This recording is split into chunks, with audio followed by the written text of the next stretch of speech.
Bismillah, walhamdulillah, wassalatu wassalam ala rasulillah. So, we seem to be living in a moment of confusion, undoubtedly.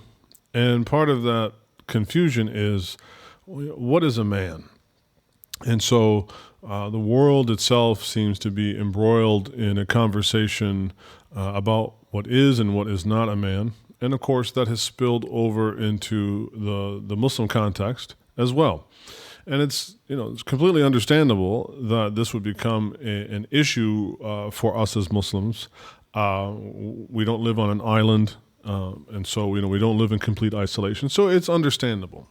That being said, we should always approach things, particularly things that are established as a truth in our deen. So if Allah Ta'ala has declared a thing to be X, Y, and Z, or A, B, and C in the Quran, or the Prophet ﷺ has told us about a thing that is reliable, then our engagement with that issue, even if it's one in which the entire world seems to be embroiled in, will descend from a point of security and not insecurity. Now, what do I mean by all that?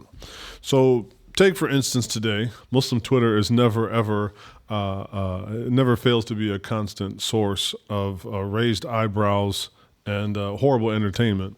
So today we have a person who made the comment, and again, this is coming from a person that is part of this movement of young Muslim men looking to, and again, I'm not necessarily blaming them, wanting to redefine themselves in this moment and in this sea of confusion about what is a man. So this individual wrote, "Never trust someone that's friends with everyone, and never trust a man that doesn't like dogs." Now, this is coming from a Muslim.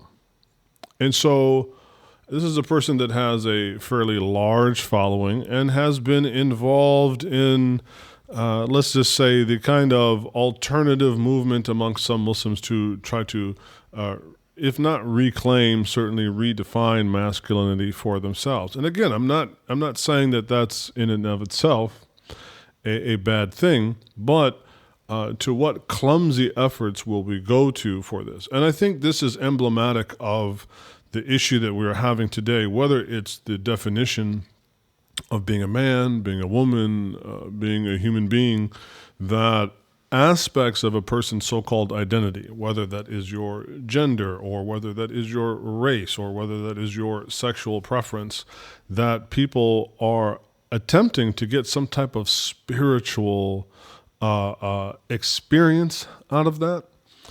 And it seems they're also using that as a means of trying to elevate themselves to the truth. And that's really problematic. So never trust someone that's friends with everyone.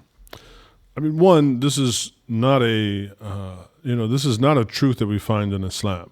And the reason why I'm bringing this up is that increasingly I find that Muslims are more and more frequently going to things that are just floating around in the ether, things that are rooted in popular psychology, or things that are just rooted in the zeitgeist of just simply what's the moment right now. And so part of being a man, and I might be a little bit biased here given that my last name is Manley, although I'd like to think that I know a thing or two about that, is that you're going to say now, never trust someone that's friends with everyone. Well, again, putting that aside, the second one, never trust a man that doesn't like dogs. For this to come from a Muslim, knowing well what the general attitude of Islam is towards dogs. Now, again, as somebody that comes from the Maliki madhab, where we differ from some of the other schools of thought, where we don't see the dog as necessarily impure, at the same time, the dog is not a plaything. It's generally considered for like hirasa, or it's going to be a work animal. But of course, discounting the Maliki opinion, the other madhab, right, the other schools of thought definitely look askance, right, at the dog as being something impure. And so, one, whether we accept that the dog is pure or impure, is actually not the meat and potatoes of the argument, but rather that you would never trust a person. So one, you can't trust a person that's friends with everybody. But if they're friends with every dog, you can trust them. If they don't like dogs, clearly I would say that in Islam, the affinity that Islam has for, say, cats versus dogs is quite clear, even discounting or rather even including the somewhat difference of opinion that we as the Malikiya have towards the dogs. And so as a Muslim to give this kind of advice, never, right, under absolutely no conditions can you trust a man that doesn't like dogs. Now, this could be tongue-in-cheek, but however, in the day and age in which Muslims are increasingly ever more likely to get their material of how they will choose to live their life online, may, you know, they may misinterpret this as perhaps being tongue-in-cheek as something true, and right. And so now, part of being a man, you know, you got to have a dog because dog is man's best friend, and this kind of, you know, nonsense. And so going back to this idea of people trying to have some kind of spiritual experience from this component of their identity, and I think that if we want to tackle the one of the issues that are plaguing the people today in general, and say Muslims, you know, in particular, as it relates to the question of masculinity, is that you have to understand that being a man, while very important, that's how Allah made you, right? And so that wasn't any mistake or by chance. At the same time, that is not the summation of who you are. And so, you know, appreciating that, you know, it's like if you were born in, I don't know, if you're born in Argentina or something, right? That you can appreciate that is the background that Allah Ta'ala chose to create you from. And so whether your color of your skin is a certain way or the hue of your eye is another way, you know, appreciating those things, and then also appreciating them in others. But at the same time, that is not what we were created here to be. We were not created to be hues or to be genders in and of itself, but rather those things are a sign of Allah's majesty, a sign that we were created by Him, and that we have a purpose that is much greater than those things. And so if we stop trying to have these kinds of, I don't know, quasi-spiritual experiences from things that are just purely dunyawi, things that are rooted in this world and that will pass away when this world passes away, illustrate why we have such a problem. Instead of, I was created by Allah to worship Him, full stop. That is absolutely the only reason why I exist. And so instead of going to these other concocted, you know, notions, you know, focusing on that, and then two, if there is going to be any form or expression or articulation of masculinity that we could truthfully hold another human being to, then it would have to be what kind of man that the Prophet Muhammad sallallahu ta'ala alayhi wasallam, what kind of man that he was.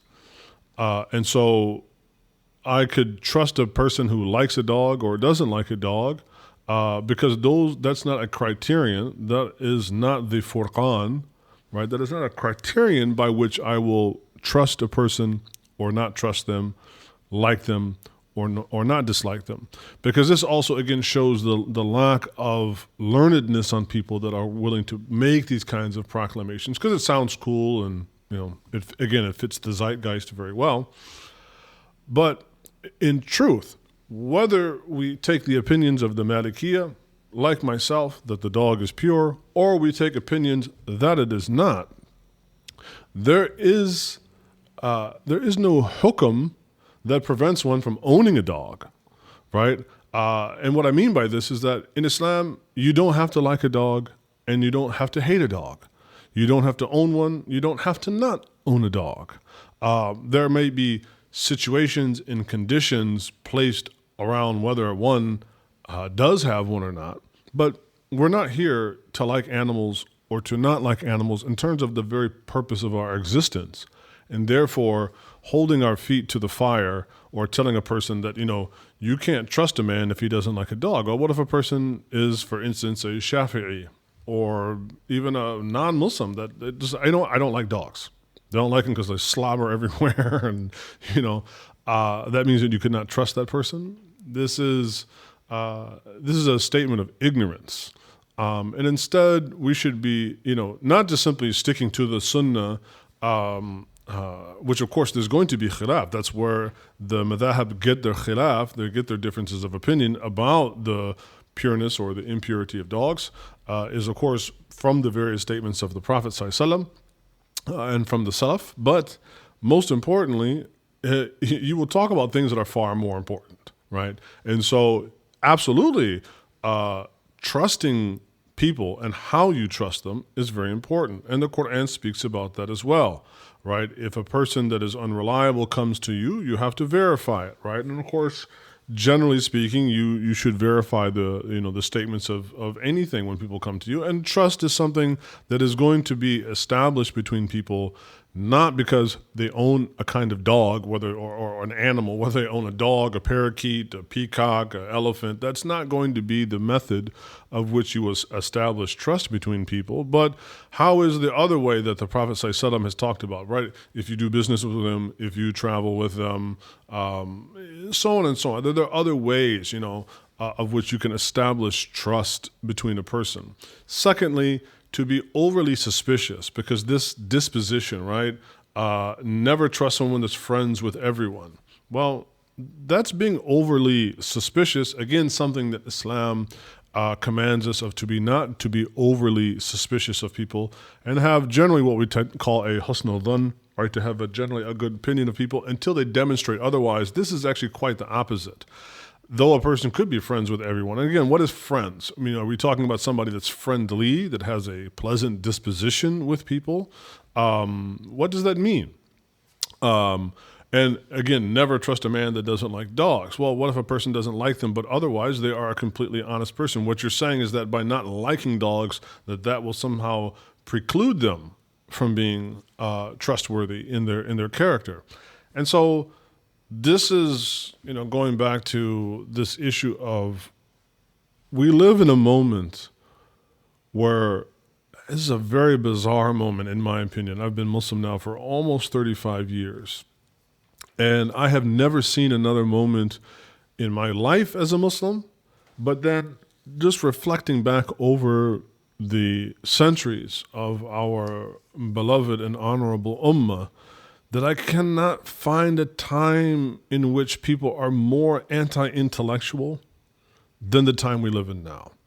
That you will find people that are anti-scholar and anti-scholarship.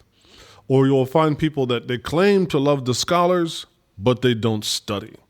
Or the people that study on their own, but they never sit with or they sit with the scholars, but they never study, or they never study, and yet they sit with the scholar. I mean, this kind of very weird thing of where we have not the kind of ignorance that we have had at periods in our history throughout our ummah, because people did not have the capability, like they did not have the opportunities presented to them in life to learn. So they were not able to learn because they were too busy, growing food or trying to survive or whatever it was. But now we live in an era where there is great amounts of time and convenience.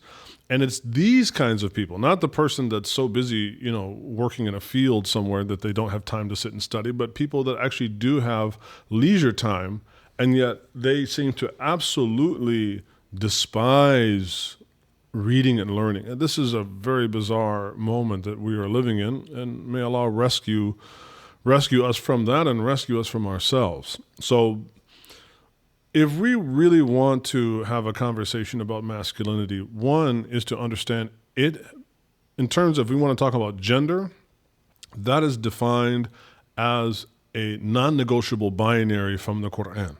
Anybody has a problem with it, that's their problem. So we would participate in any such said argument or any such said conversation from a point of, this is not up for grabs. We may agree to disagree, lakum dinakum waliya din, We may agree to disagree, but this is not some sort of trophy that you and I are going to compete for and may the best man or woman win. No, absolutely not.